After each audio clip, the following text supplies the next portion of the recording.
Hello friends, నమస్కారము. Power of compounding eighth wonder కూడా చెప్పడం జరిగింది. దీనికి ఎంత ప్రత్యేకత ఎందుకు ఉంది, ఎందుకు మనుషులు పవర్ ఆఫ్ కంపౌండింగ్ అనేది ఇన్వెస్ట్మెంట్లీ చాలా చాలా అద్భుతంగా బెనిఫిట్స్ వస్తాయి అనేది అర్థం చేసుకునే ముందు జస్ట్ కొన్ని బేసిక్ ప్రిన్సిపల్స్.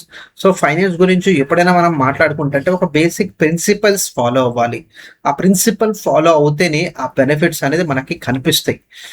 సో ఆ ప్రిన్సిపల్స్లో మొదటిది, తొందరగా స్టార్ట్ చేయాలి. మనం ఇప్పుడు రియలైజ్ అవుతే ఇప్పుడే స్టార్ట్ చేసేయండి. కన్సిస్టెంట్లీ మనం ఇన్వెస్ట్మెంట్ చేయాలి. కానీ ఇక్కడ మనం రిటైర్మెంట్ అనేది మన లైఫ్ స్టైల్ అన్నీ మన ఇన్వెస్ట్మెంటే ఆ సపోర్ట్ చేయాలి అనుకుంటే డెఫినెట్లీ కంపౌండింగ్ అనేది హెవీ లిఫ్టింగ్ చేయాలి మన ఓవరాల్ క్యాపిటల్ని. అది ఎలా మనం వన్ బై వన్ విషయాన్ని అర్థం చేసుకుందాము. ఒక చిన్న మొక్క నాటేమో, ఆ మొక్క మనకేంటంటే మామిడికాయ రావాలి, వెంటనే పెట్టిన వెంటనే మనకి ఆ కాయ వచ్చిద్దా? కాదు, టైం పట్టిద్ది. ఆ టైం 5 సంవత్సరాలు 10 సంవత్సరాలు డిపెండ్ అవుతుంది మనం ఎటువంటి చెట్టు మనం ఎక్స్పెక్ట్ చేస్తున్నాము మామిడికాయ నుంచి. సో ఇక్కడ టైం అండ్ పేషెన్స్ అనేది చాలా ఇంపార్టెంట్. సో వెల్త్ క్రియేషన్లో కూడా ఆ టైం ఇంకా పేషెన్స్ అనేది ఇంపార్టెంట్ అనే మాట ఇక్కడ పర్సనల్ ఫైనాన్స్ విషయం మీద మనం దీన్ని గ్రహిస్తాము. సో సో ఎగ్జాక్ట్లీ కంపౌండింగ్ ఏం జరిగిద్దంటే, సింపుల్ ఇంట్రెస్ట్ మీద వడ్డీ మన చేతికి వచ్చింది. కంపౌండింగ్ మీద పెట్టిన ఇన్వెస్ట్మెంట్ నుంచి వచ్చిన లాభం ఆర్ ఇంట్రెస్ట్ అనేది కూడా మళ్ళీ అది ఇన్వెస్ట్మెంట్ చేసుకుంటా అది పెరుగుతూ ఉంటుంది. సో ఇంట్రెస్ట్ మీద ఇంట్రెస్ట్. సో ఇది ఒక గొప్ప సైంటిస్ట్ చెప్పటం ఏంటంటే, eighth wonder of the world అనేది ఆల్బర్ట్ ఐన్స్టైన్, అందరికి తెలిసిన విషయమే. సో ఐన్స్టైన్ చెప్పిన మాట, ఇంట్రెస్ట్ మీద ఇంట్రెస్ట్ రావటం వల్ల మన గ్రోత్ అనేది చాలా ఫాస్ట్గా జరిగిద్ది. సో ఎలా ఫాస్ట్గా జరిగిద్ది అంటే మీరు ఇక్కడ చూడొచ్చు. సో డిఫరెన్స్ అనేది మనకి ఇక్కడ క్లియర్గా కనిపిస్తుంది. సో ఇక్కడ 10 years ఇన్వెస్ట్మెంట్లో అంత పెద్దగా డిఫరెన్స్ కనిపించట్లేదు. 20 yearsలో డిఫరెన్స్ చాలా తేడా వచ్చింది. 30 yearsలో డిఫరెన్స్ అనేది మరింతగా కనిపిస్తుంది. సో ఓవరాల్గా మనం ఇన్వెస్ట్మెంట్ చేసే వెనకాల మనం ఎంత టైం వెయిట్ చేస్తాము, ఆ టైం వెయిట్ చేయటం వల్ల మన బెనిఫిట్ అనేది పెరిగిద్ది. ఇందాక ఒక చిన్న ప్రిన్సిపల్ మనం చూసాము. ఆ ప్రిన్సిపల్ ఏం చెప్పింది? తొందరగా మొదలు పెట్టాలి. సో ఒక చిన్న ఎగ్జాంపుల్ తోటి, అర్జున్ ప్రియా ఇద్దరు ఉన్నారు. సో అర్జున్ అనే వ్యక్తి 25 సంవత్సరాలు ఉన్నప్పుడు మొదలు పెట్టాడు. ప్రియా అనే అమ్మాయి 35 సంవత్సరాలు ఉన్నప్పుడు ఇన్వెస్ట్మెంట్ అనేది మొదలు పెట్టారు. సో ఈ ఇన్వెస్ట్మెంట్ వాళ్ళ రిటైర్మెంట్ పర్పస్ కోసం. సో ఇన్వెస్ట్మెంట్ 42 లక్షలు ఇన్వెస్ట్మెంట్ చేయడం జరిగింది ఫ్రమ్ అర్జున్. సో ఓవరాల్గా కార్పస్ 3.5 CR. సో ఇక్కడ క్లియర్గా అర్థం చేసుకుందాము. మన ఆలోచన మంచి కార్పస్ అనే ఆలోచన ఉంటే డెఫినెట్లీ నెలకి 10,000 చేసినా కూడా మనకి మంచి కార్పస్ అనేది మనం క్రియేట్ చేసుకోవచ్చు. మనం CAGR 12% అనేది ప్లాన్ చేసుకుంటున్నాము. సో అదేవిధంగా ప్రియా అనే అమ్మాయి ఒక ఇన్వెస్ట్మెంట్ 25 సంవత్సరాలు ఇన్వెస్ట్మెంట్ చేసింది. 30 లక్షలు ఇన్వెస్ట్మెంట్ అవటం చూస్తున్నాము. కానీ అవుట్కమ్ చూడండి, 1.1 CR. సో లేట్ స్టార్ట్ చేయటం వల్ల రావాల్సిన బెనిఫిట్ అనేది మనకు అంత అనిపించట్లేదు. ఎందుకంటే కంపౌండింగ్ అనేది అంత ఇంపాక్ట్ అనేది చూపించలా. సో ఓవరాల్గా అర్జున్ అనేది ఒక 12 లక్షలు ఎక్కువగానే ఇన్వెస్ట్మెంట్ చేశాడు. కానీ దాని యాక్చువల్ ఇంపాక్ట్ చూడండి, 2.4 CR. సో ఇది చాలా క్లియర్గా మనం అర్థం చేసుకున్నాము. ఇందాక మనం చార్ట్లో కూడా చూసాం కదా, ఆ చార్ట్లో కూడా ఆ డిఫరెన్స్ అనేది తెలిసింది. సో ఆల్రెడీ మనం రూల్ 72 అనేది ఒక చిన్న విషయం అనేది చెప్పుకున్నాము. సో ఎన్ని సంవత్సరాల్లో మన డబ్బు డబుల్ అవుతుంది? సో 6% తోటి మన డబ్బు 12 yearsలో డబ్బు డబుల్ అవుతుంది. 9% తోటి 8 సంవత్సరాలు పట్టిద్ది. 12% తోటి 6 సంవత్సరాలు పట్టిద్ది. 15% తోటి 4.8 yearsలో మన డబ్బు డబల్ అవుతుంది. సో రూల్ 72 చాలా చాలా ఇంపార్టెంట్ అనేది మనం చెప్పుకోవచ్చు in basically wealth creation. So SIP super charging అనేది మనం చెప్పుకోవచ్చు. సో మ్యూచువల్ ఫండ్స్లో ఇన్వెస్ట్మెంట్ చేయడం వల్ల మంత్లీ తెలియకుండే, సో మ్యూచువల్ ఫండ్లో మనం ఇన్వెస్ట్మెంట్ చేసేటప్పుడు, మ్యూచువల్ ఫండ్స్ గురించి అందరికీ తెలిసిందే. ఫస్ట్ మంత్లీ ఇన్వెస్ట్మెంట్ జరిగిద్ది. మనకు తెలియకుండా మార్కెట్ పైన ఉందా కింద ఉందా, ప్రతి ఇన్వెస్ట్మెంట్కి యూనిట్స్ అక్యుములేట్ చేసుకుంటాము. Overall longer period returns compounding తోటి మన బెనిఫిట్ వచ్చింది. అండ్ ఫైనల్గా వెల్త్ క్రియేషన్. సో ఒక 3 సంవత్సరాల్లో ఎస్ఐపి ఆగిపోతే వెల్త్ క్రియేట్ అవుతుందా? ఇందాక మనం ఒక చిన్న ఎగ్జాంపుల్ తెలుసుకున్నాము. 5 సంవత్సరాలతో అవుతుందా, 10 సంవత్సరాలతో అవుతుందా? సో ఆ వెల్త్ టార్గెట్ మనం క్లియర్గా ఉండాలి. సో ఇక్కడ చిన్న ఎగ్జాంపుల్ తోటి మీరు తెలుసుకుందాము. సో మనం ఇన్వెస్ట్మెంట్ 12% తోటి చేసుకుంటున్నాము. ఎగ్జాంపుల్ ఏంటి? ఎస్ఐపి 10,000 12% ఆన్ యాన్యువల్ బేసిస్ తోటి మనం ప్లాన్ చేసుకుంటుంటే మనం పెట్టిన ఇన్వెస్ట్మెంట్కి మనం వచ్చిన లాభం అనేది మనం చూసుకుంటుంటే ఇక్కడ 10 సంవత్సరాల్లో నేను పెట్టిన 12 లక్షలు 23 లక్షలు అమౌంట్ నాకు అనిపిస్తుంది. అదే ఇంకొక 5 సంవత్సరాలు నేను మారాను. సో మారిన తర్వాత నాకేం తెలుస్తుంది? నేను ఇన్వెస్ట్మెంట్ అనేది 50% ఇక్కడ నాకు గ్రోత్ కనిపిస్తుంది. నా ఓవరాల్ ఇన్వెస్ట్మెంట్ ఆల్మోస్ట్ డబల్ అయిపోయినట్టు నాకు అనిపిస్తుంది. మళ్ళీ ఇంకొక 5 సంవత్సరాలు అదనంగా నేను ఆగుతుంటే నేను ఇన్వెస్ట్మెంట్ అనేది 18 లక్షల నుంచి 24 లక్షలు అనేది నాకు అనిపిస్తుంది. కానీ నా ఓవరాల్ బెనిఫిట్ మనం చూసుకుంటే పోయిన 5 సంవత్సరాల కన్నా ముందు ఇప్పుడు డిఫరెన్స్ చూసుకుంటే నెక్స్ట్ 5 ఇయర్స్లో నా బెనిఫిట్ అనేది డబుల్ అయిపోయింది. ఇంకొక 5 సంవత్సరాలు నేను చూసుకుంటుంటే ఇక్కడ ఇంకొక 6 లక్షలతోటి పెరిగింది. కానీ ఓవరాల్ బెనిఫిట్ చూస్తుంటే ఆల్మోస్ట్ డబల్ మనకి ఇక్కడ కనిపిస్తుంది. సో 25 నుంచి 30 ఇయర్స్ దాకా మనం డేటా మనం చూసుకుంటుంటే చూడండి సబ్స్టాన్షియలీ డబుల్గా మనకి పెరిగింది ఇక్కడ. సో ఓవరాల్గా మనం ఇక్కడ తెలుసుకోవాల్సింది ఏంటంటే ఇన్ ఎవ్రీ 5 ఇయర్స్ మన అమౌంట్ అనేది మన ఓవరాల్ ఇన్వెస్ట్మెంట్ అమౌంట్ కాదు, మనం పెట్టిన యాక్చువల్గా మార్కెట్ వాల్యూ మనం చూసుకుంటుంటే 2x టైమ్స్ మార్కెట్లో పెరగటం మనం చూస్తున్నాము. సో ఓవరాల్గా ఒక 30 ఇయర్స్లో నేను పెట్టిన డబ్బు 36 లక్షలు ఇవాళ 3.5 CR నాకు కనిపిస్తుంది.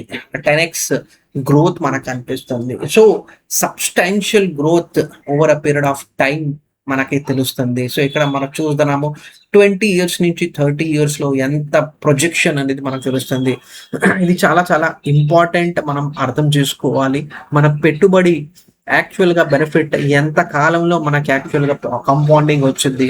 సో ఎక్కువ ఎస్ఐపి 15, 20, 30 అంత కాలం దాకా మీరు ఇన్వెస్ట్మెంట్ చేయాలి. ఎంత అమౌంట్ ఇన్వెస్ట్మెంట్ చేస్తున్నాము అనేది కాదు, కానీ ఇన్వెస్ట్మెంట్ చేసింది అంతకాలం మనం వెయిట్ చేస్తున్నాము. అది వెయిట్ చేయకపోవడం వల్లే మనం కోల్పోతున్నాము. మనం నిజంగానే ఇంత వచ్చింది ఫ్రెండ్స్, ఎందుకంటే కన్సిస్టెంట్లీ ఒక 10%, 12% మనం మ్యూచువల్ ఫండ్స్లో మనం ఎక్స్పెక్ట్ చేసుకోవచ్చు అని మాట క్లియర్గా అర్థం చేసుకోవాలి. సో ఈ కంపౌండింగ్ దేని వల్ల డిస్ట్రాయ్ చేస్తున్నాము? మార్కెట్ పడినప్పుడు ఎస్ఐపి ఆపేస్తున్నాము. డబ్బు అవసరం ఉన్నప్పుడు మనం మన ఇన్వెస్ట్మెంట్ నుంచి డబ్బులు రెడీమ్ చేసుకుంటున్నాము. మన ఫండ్స్ నుంచి ఫ్రీక్వెంట్లీ అమౌంట్ అనేది అరే ఈ స్కీమ్ బాగోలేదు స్విచ్ చేసేసుకుంటున్నాము. అండ్ 4th పాయింట్ డిలేగా మనం మొదలు పెడుతున్నాము. సో ఈ 4 విషయాల వల్ల కంపౌండింగ్ అనేది మన ఇన్వెస్ట్మెంట్లో కనిపించట్లేదు అనేది మనకి డేటా అనేది మనకు చెప్తుంది. So real cost of waiting, so delayed investment మన ఓవరాల్ బెనిఫిట్ మనం తగ్గించుకుంటున్నాము. టోటల్ బెనిఫిట్ మనకి రావాల్సిన బెనిఫిట్ దానికన్నా మారిపోతుంది. So delayed cost of investment వల్ల వెల్త్ క్రియేషన్ కూడా తక్కువగా అవటం జరుగుతుంది. చాలా క్లియర్గా మనం అర్థం చేసుకోవాలి. సో కంపౌండింగ్ అనేది యాసెట్ అలొకేషన్ తోటి మనం కలుపుకోవాలి. సో ఎఫ్డి ఇంకా పీపీఎఫ్లోనే ఇన్వెస్ట్మెంట్ చేస్తాను. మ్యూచువల్ ఫండ్స్ ఇంకా గోల్డ్, రియల్ ఎస్టేట్స్ను నేను ఇగ్నోర్ చేస్తాను. మ్యూచువల్ ఫండ్స్లోనే ఇన్వెస్ట్మెంట్ చేస్తున్నా, నేను పీపీఎఫ్ ఎఫ్డీస్లో వెళ్ళట్లా. గోల్డ్ ఇంకా రియల్ ఎస్టేట్సే నేను నమ్ముతాను. నాకు మ్యూచువల్ ఫండ్స్లో మొత్తం డబ్బులు 0 అయిపోతాయి అమౌంట్. సో అలా కాకుండా ఒక బ్యాలెన్స్డ్గా మనం ఇన్వెస్ట్మెంట్ చేసుకుంటే ప్రతి ఒక్క అసెట్ వాల్యుయేషన్ మన ఓవరాల్ పోర్ట్ఫోలియోలో రిఫ్లెక్ట్ అవుతుంది. సో అది చాలా క్లియర్గా మనం అర్థం చేసుకోవాలి. ప్లస్ ట్యాక్స్ ఎఫిషియన్సీ అనేది ప్రతి ప్రోడక్ట్లో డిఫరెంట్గా ఉంటుంది. ఆ ట్యాక్స్ ఎఫిషియన్సీ కూడా మనం బెనిఫిట్ తీసుకోవాలి. ఎందుకంటే వెల్త్ క్రియేషన్తో పాటు ట్యాక్స్ బెనిఫిట్ అనేది కూడా మనం రిసీవ్ చేసుకోవాలి అనేది చాలా చాలా important. So as a Indian investor first immediately start చేయండి, రేపటి దాకా ఆగబాకండి. 500 నుంచి మనం ఎస్ఐపి స్టార్ట్ చేసుకోవచ్చు, 1000 రూపాయల నుంచి మనం ఎస్ఐపి స్టార్ట్ చేసుకోవచ్చు.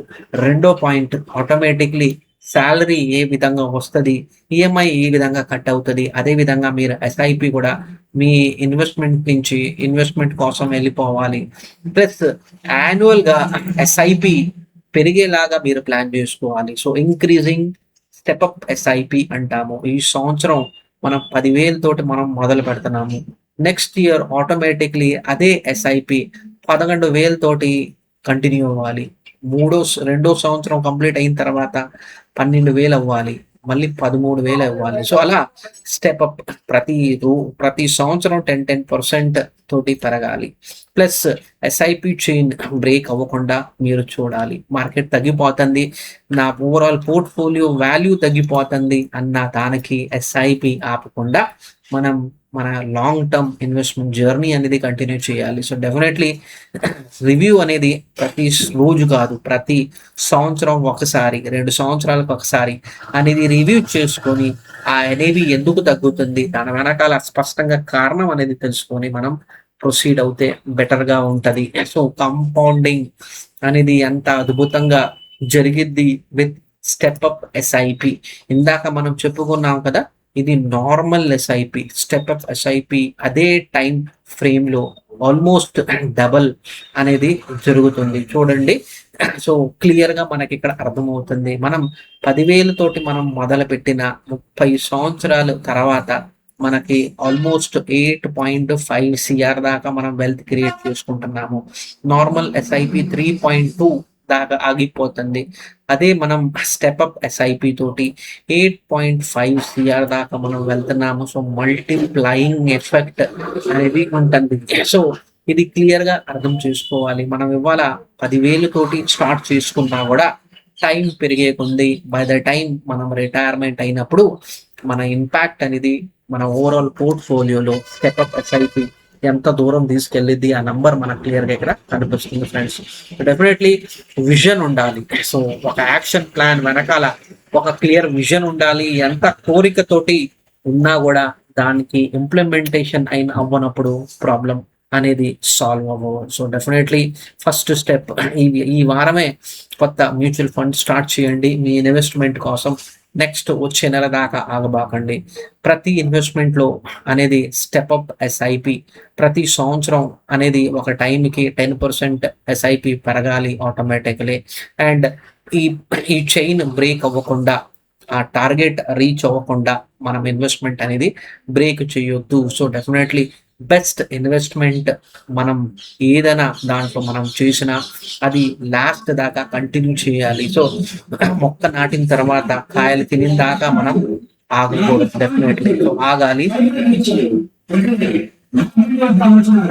సో ఇన్వెస్ట్మెంట్ స్టార్ట్ చేసిన తర్వాత డెఫినెట్లీ దాని ఫ్రూట్స్ అనేది మనం రిసీవ్ చేసుకోవాలి. సో ఒక ఇన్వెస్ట్మెంట్ మొదలైన తర్వాత డెఫినెట్లీ మనం రిటైర్ అయిన తర్వాత దాని బెనిఫిట్ అనేది మనం పొందాలి. మన లైఫ్ స్టైల్ డిస్టర్బ్ అవ్వకూడదు, మన లైఫ్ స్టైల్ బ్రేక్ అవ్వకూడదు. ఎందుకంటే ఇంత సంవత్సరాలు చేసిన కష్టం, ఎందుకంటే రిటైర్మెంట్ ఏజ్లో మనకి ఇన్కమ్ రావాలి, మనం పని చేయకూడదు.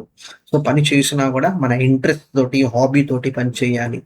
డబ్బు లేదు అందుకోసం నేను పని చేసుకుంటున్నా అనే ఆలోచనతోటి మనం వెళ్ళామనుకోండి, అదా మనం చేసిన స్టెప్ రాంగ్ అనేది జరిగింది. సో ఓవరాల్గా ఒక చిన్న ఐడియా తోటి, చిన్న బేసిక్ నాలెడ్జ్ తోటి మనం వీడియోస్ చేస్తున్నాం. ఎందుకంటే మనం చేసే తప్పు బేసిక్ థాట్ ప్రాసెస్సే మిస్టేక్స్ అవుతున్నాయి కాబట్టి మన ఎస్ఐపిలు డిస్కంటిన్యూ అవుతున్నాయి, మన వెల్త్ క్రియేట్ చేసుకోలేకపోతున్నాము.